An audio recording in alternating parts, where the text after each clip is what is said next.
হরে কৃষ্ণা, রাধে রাধে বন্ধুরা, বন্দে পুরুষোত্তমম। পরম প্রেমময় শ্রী ঠাকুর অনুকূল চন্দ্র আমাদের দয়ালের আজকে হচ্ছে গিয়ে এই অনুষ্ঠান, বাৎসরিক অনুষ্ঠান। এটা আমাদের মাঠে, শান্তিনগরের মাঠে, এবং আমাদের যে কাছাকাছি যে পলতা জহর কলোনি মাঠটা, সেখানেই প্রত্যেকবার আমরা যাই। কিন্তু এইবারে হচ্ছে অনেকগুলো মন্দির নিয়ে, সৎসঙ্গ মন্দির নিয়ে এই অনুষ্ঠানটা রচিত হচ্ছে এই বারাসাত সুভাষনগরে, নীলগঞ্জের কাছে। এটা হচ্ছে গিয়ে 11 তারিখে হয়েছে। আমি আজকে আপলোড করছি। আমরা সেদিন সকালবেলায় অটো করে আমরা চলে গেছিলাম।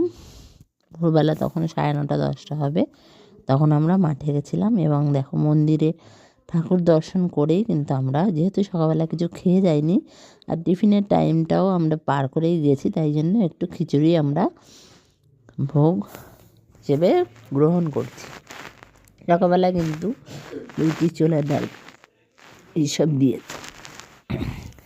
যাই হোক, আমরা এখন ঘুরছি। দেখো, লোকারণ্য চারিদিকে, মাঠে কত লোক, মানে প্রায় 1-1.5 লাখ লোক হয়তো হয়েছে, সবাই বলছে। আমার এই হিসাবটা আমি করতে পারিনি, তবু 1-1.5 লাখ লোক হয়েছে সবাই বলছে। কারণ 25টা মন্দির, মানে ধরো ব্যারাকপুর নয়, বেলঘরিয়া থেকে দেখলাম, বেলঘরিয়া, বরানগর, দমদম থেকে পুরো নৈহাটি চত্বর পর্যন্ত পুরো সব জায়গার মন্দিরের লোক এসছে। আর মাঠে আজকে এত রোদ, মানে রোদে দাঁড়ানো যাচ্ছে না। যদিও ভালোই হয়েছে, রোদ হওয়াতে মেঘলা ওয়েদারে মানুষে মজা করে ঘুরতে পারতো না। ঠাকুরের মানে মাঠের এই পাশ থেকে ওই পাশ দেখা যায় না, এত বড় আর এত সুন্দর প্যান্ডেল হয়েছে, দেখতেই পাচ্ছ। আমি আরও দেখাবো রাতের প্যান্ডেল। দেখো, মানে এত সুন্দর প্যান্ডেল হয়েছে। দুর্গা পূজায় আমরা মানে দেখতে যাই এরকম। ঠাকুরের মন্দিরে তো প্রচুর ভিড় ঠাকুরকে দেখার জন্য। একবার আমরা দেখেছি, আর ওঠার সুযোগ পাইনি, লাইন দিয়ে দেখতে হচ্ছে। আর এই দেখো, ভান্ডারার জায়গাটা দেখাচ্ছি তোমাদের। এখানে বিশাল বড় বড় কড়াইয়ে রান্নাবাড়ি হচ্ছে। রান্নাবাড়ি বলতে ডালিয়ার খিচুড়ি আর চাটনি হচ্ছে। সেই খিচুড়ির মধ্যে সব কিছুই দেওয়া রয়েছে, বাদাম, সয়াবিন, কাবলি ছোলা, এমনি ছোলা, অনেক কিছু দেওয়া রয়েছে, আলু। এত সুন্দর ভোগের খিচুড়ির স্বাদ, মানে কি বলবো। দেখো, এনারা কত, মানে কালকে রাতে থেকে রান্না শুরু হয়ে গেছে। আর কত যে লোক, আর কেউ না খেয়ে যাচ্ছে না, যে যখনই আসছে খাবার পাচ্ছে। রাত্রি পর্যন্ত প্রসাদ দেওয়া হয়েছে। আমিও একটু বাড়িতে মেয়ের জন্য নিয়ে গেছিলাম। আর দেখো কত লোক, দেখতে পাচ্ছ, মানে লোকারণ্য। আর মন্দির এত সুন্দর করে সাজানো হয়েছে চারিদিকে, খুবই ভালো লাগছে। মানে এটা একটা বলতে পারো যে মানুষ কোথাও যায় না, দূরে দূরে জায়গায় বাচ্চা কাচ্চা নিয়ে যেতে পারে না, কিন্তু এটা দূর নয় খুব একটা বারাসাতে, কিন্তু এসে মনে হয় যেন কোথাও একটা দূরে, কোথাও একটা আমরা যেমন একটা কিছু জায়গা দেখতে যাই খুব আনন্দ করে, এখানে কিন্তু তার থেকেও বেশি আনন্দ আমি পেয়েছি। সারাদিন হই হই করে মাঠের মধ্যে কাটিয়েছি, ঠাকুরের মন্দিরে। তারপরে বাবাইদা অবিন্দার যেই মণ্ডপটা করেছিল, আমি সেখানেই অনেকক্ষণ কাটিয়েছি, অনেকক্ষণ সেখানেই বসেছিলাম। তারপরে মাঠে এদিক ওদিক ঘুরলাম, চারিদিকে ঘুরে ঘুরে। আর এখন হচ্ছে রাত্রি হয়েছে, তো লাইট জ্বলে গেছে, আরও যে কী সুন্দর লাগছে। এখানে বসে আমাদের প্রার্থনা হয়েছে। এখানে হচ্ছে গিয়ে প্রার্থনা, সব ঠাকুরের গান এইসব হচ্ছে। এখানে বসে আছি, এখনও প্রার্থনা শুরু হয়নি, ইনি নামলেই প্রার্থনা শুরু হবে। আর এই দেখো, লাইট জ্বালানোর পরে সব জায়গাগুলোই একবার করে দেখিয়ে দিচ্ছি। দিনের আলোয় একরকম আর রাতে আরেক রকম। দারুণ দারুণ, মানে যা ভাষায় মানে ব্যক্ত করা যাবে না, এতই সুন্দর। মানে এরকম বড় ঠাকুরের অনুষ্ঠানে আমি এই প্রথম আসলাম। আমি মন্দিরে যাই, গত বছর এটা আমার মামাবাড়ির ওখানে হয়েছিল, আমার পুরুলিয়া ডিস্ট্রিক্টে, মানে কতগুলো মন্দির নিয়ে হয়েছিল। আমার একটু কথার অসুবিধা হচ্ছে, আমার একটু পিঠটাও খুব ব্যথা হচ্ছে, গ্যাসের ব্যথা, আমি মানে কথা বলতে একটু কষ্ট হচ্ছে। যাই হোক, দেখো মানে এত সুন্দর, আমি হয়তো মানে ভালো করে তোমাদের দেখাতেও পাইনি। দেখো, এটা হচ্ছে ঠাকুরের মণ্ডপ। এখানে হচ্ছে ঠাকুর বসে আছেন, বড় মা, বড়দা আর বাবাইদা। কী সুন্দর লাগছে না, 2 রকম 3 রকম কালার, মানে মানে অভাবনীয়। আমার তো এতই সুন্দর লেগেছে। আর এই দেখো এই গেট, ভেবেছিলাম এখানে দাঁড়িয়ে ফটো তুলবো, কিন্তু সেটা আর হয়ে ওঠেনি, কেননা ওখানে দাঁড়ানো মানে কি, লোক তো যাতায়াত করেই যাচ্ছে সমানে, ওখানে দাঁড়িয়ে একা ফটো তোলা যাবেই না, তুলিনি আর, ভিডিওই তুলে এনেছি। দেখো কী সুন্দর। ঠিকই আছে, বছরে 2-3 বছর 5 বছর 4 বছর পর পর এরকমভাবে একটু বড়সড় করে করলে নিজেদেরও মনে হয় কোথাও একটা ঘুরতে গেলাম।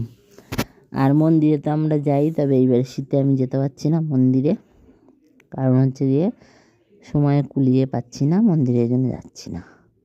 যাব গরমটা পড়লে আবার মন্দিরে যাব, কেন আমার বাড়িতে তো জানোই দোকান হোম ডেলিভারি দুটোই আছে, আমি সময় করে উঠতে পারি না।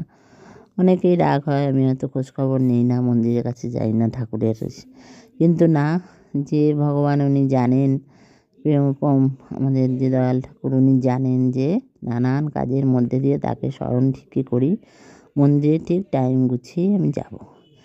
এত সুন্দর এই জায়গায় এসেছি, আজকে সব বন্ধ করে আমি এখানে এসেছি, দোকান বন্ধ, হোম ডেলিভারি বন্ধ, সব বন্ধ করে আজকে এখানে এসেছি। এখন রাত্রি হয়েছে, এখন চলে যাওয়ার সময়। প্রার্থনার জায়গাটা দেখালাম, এখানে গান টান হয়েছিল তো, এই জায়গাটা রাতের বেলা আবার দেখালাম। আর এখন আমরা চলে যাব, মানে প্রায় এখন তো সন্ধ্যা লেগে প্রার্থনা শেষ হয়ে গেছে, তারপরে এই ভিডিওগুলো তুলছি। 6টা 6:30 আমাদের অটো আসবে। আমি এসছি, আমার ননদ এসছে, আমার যা এসছে, পাশে বাড়ি একটা বউ এসছে, আর কেউ আসেনি আমার বাড়ির থেকে। আর এমনি পাশে পাড়ার লোকজন সবাই এসছে। খুবই আনন্দের ব্যাপার, মানে কী আর বলবো। দেখো আরেকবার করে ফটোগুলো দেখিয়ে দিই। এই দেখো, মানে তখন না আমরা যে ফটো তুলতে এসেছিলাম কেউ দিচ্ছিল না, মোবাইল এখানে অ্যালাউ করছিল না, তবু আমি এক ঝালক ঠাকুরের ফটো তুলে নিয়ে গেছি। আর এখনও দিচ্ছে না, তবে এতটাও পাহারা দেয়নি, কোনো রকম একটু লুকোচুরি করে তুলেই নিয়েছি।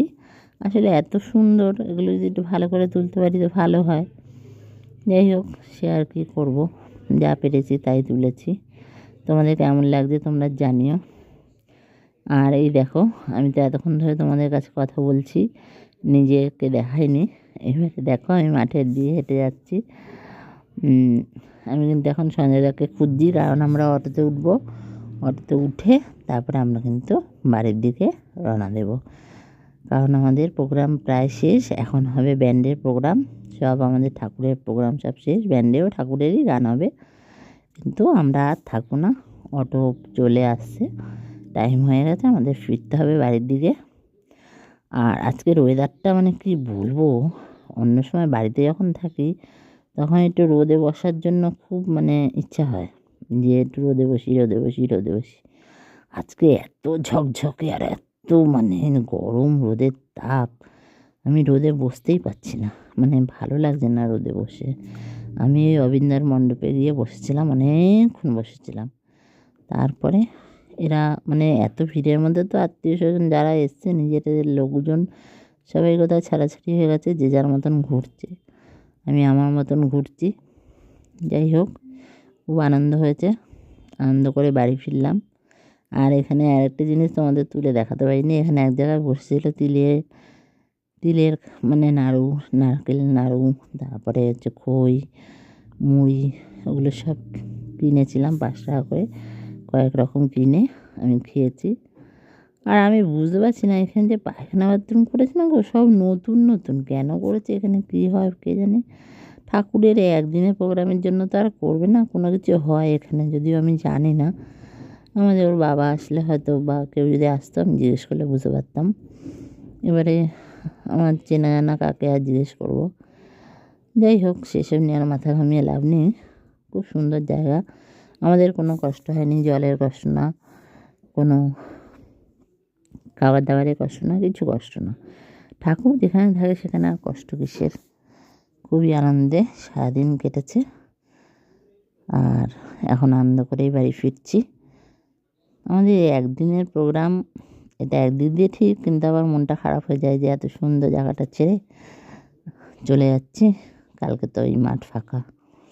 যাই হোক, একদিনের প্রোগ্রাম ভালোই হয় আমাদের, খুবই ভালো হয়, মানে সেটা আর বলার নয়। তোমরা যারা দেখতে পাচ্ছ, দেখতেই পাচ্ছ যে কীরকম বড় প্যান্ডেল আর কীরকম খাওয়া দাওয়া, কীরকম লোকজন।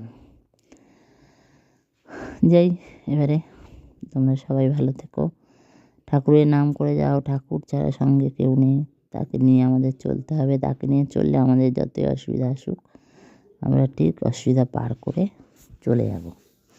আমাদের মানে কোনো কিছুই বিপদ আপদ কিচ্ছু করতে পারবে না। ভগবান আমাদের সঙ্গে আছেন। আর আমি খুব বিশ্বাস করি যে আমি নানান যতই অসুবিধায় থাকি, উনি ঠিক মেকআপ দিয়ে নেবেন, আমার চিন্তাই করতে হবে না। এই বিশ্বাসটা আমার মনে আছে। হয়তো আমি টাইম মতন প্রার্থনা করতে পারি না, টাইম মতন তার নাম জপতে পারি না, তাকে ডাকি সবসময়, এবং আমি বলি আমি যখন যেখানে ডাকবো আমার ডাক শুনো, কারণ আমি টাইম হয়তো দিতে পারি না, আমার বাড়ির অনেক কাজ। তুমি পারলে আস্তে আস্তে আমাকে ঠিক মতন করে গুছিয়ে সংসারে কাজের ব্যাপারটা বুঝিয়ে দিও, আমি যাতে তোমাকে একটু ভালোভাবে ডাকতে পারি। কিন্তু আমি জানি